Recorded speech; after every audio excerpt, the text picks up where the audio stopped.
This is Taiwan, an island only about 130 kilometers away from China and surrounded by a chain of US military bases located in the Pacific Ocean.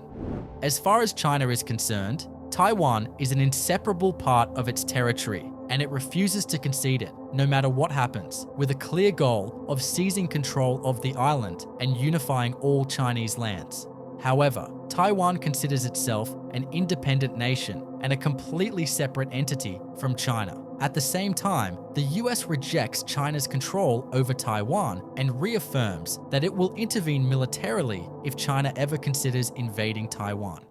But the question that arises is, why are the US and China so interested in Taiwan? And why would these two nations even fight each other over a small island that is barely visible on the map?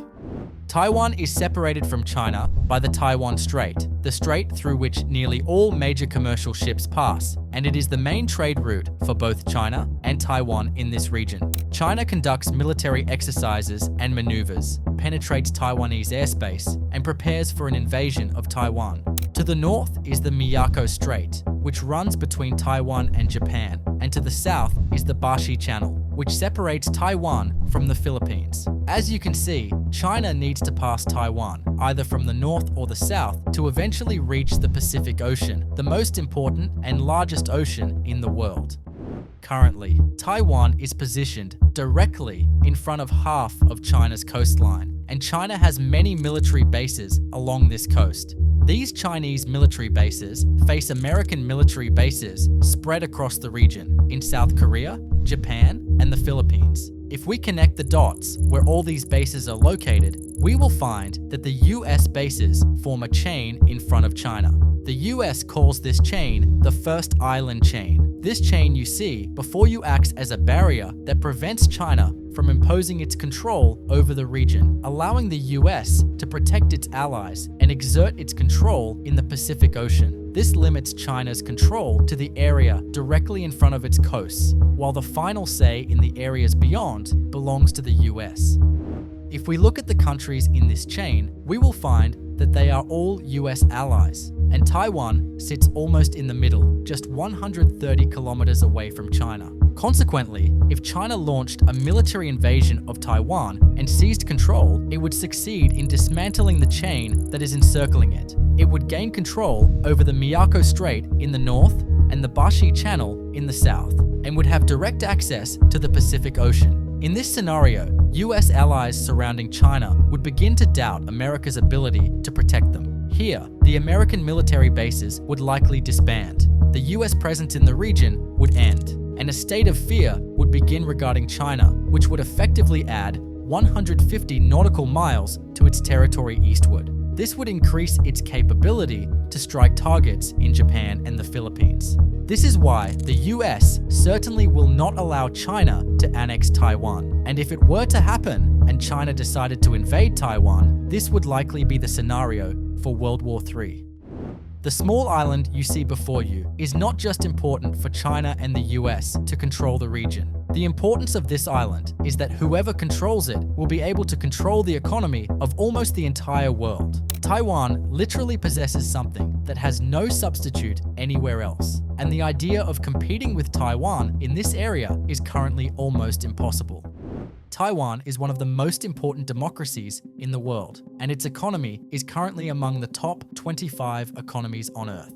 China and the US, who are in dispute over the island, are themselves the two countries with the biggest trade partnerships with Taiwan. The reason is one company, TSMC, which controls almost the entire world economy and almost completely monopolizes the global semiconductor industry. This company alone produces 60% of the world's semiconductors and 90% of the world's advanced electronic chips. These semiconductors are a key component in the manufacture of everything advanced around us, such as airplanes, guided missiles, cars, and even the device you are watching this video on now. The US fears China's control over Taiwan because, in that case, China would control the world's economy and would directly control the US economy. But the question that arises now is, how did China and the US even reach this point? And how did Taiwan build an economic empire that the whole world relies on? To understand how this happened, we need to go back in time to the end of the 19th century. At that time, the island of Taiwan was part of the Chinese territories ruled by the Qing dynasty. At the same time, Japan began to expand in East Asia and the Pacific Ocean, and began to transform from a merely isolated country into a global power, leading to a war between Japan and China for control in East Asia. The war ended with Japan's victory, and eventually China was forced to cede the island of Taiwan to Japan, for Japan to control Taiwan and become part of the Japanese Empire in 1895. During World War II, the US launched 2 nuclear strikes on the cities of Hiroshima and Nagasaki in Japan, for World War II to finally end, and for Japan's surrender to be announced. Here, Japan ceded Taiwan after controlling it for 50 years. At that time, a civil war began in China between the forces of the Chinese Communist Party, led by Mao Zedong and supported by the Soviet Union, and the Kuomintang Party, led by Chiang, who ruled the Republic of China. The People's Republic of China was announced in 1949. At that time, the Communists did not control Taiwan, so Chiang and the Kuomintang Party decided to flee from China and go to Taiwan. There, they decided to organize their ranks and prepare themselves to return to China, again to rule it. At that time, China became 2 states, the People's Republic of China, which, as you can see, has a vast area, and the small, poor Republic of China, which is barely visible next to its sister on the map. The strange thing is that this small Republic of China tried to bring this giant China back under its control. But as you might expect, the Republic of China failed to do anything with the larger China. Even stranger, the United Nations refused to recognize this larger China because it was affiliated with the Soviet Union during the Cold War. At the same time, it decided to recognize this small China and considered it the only legitimate government of China.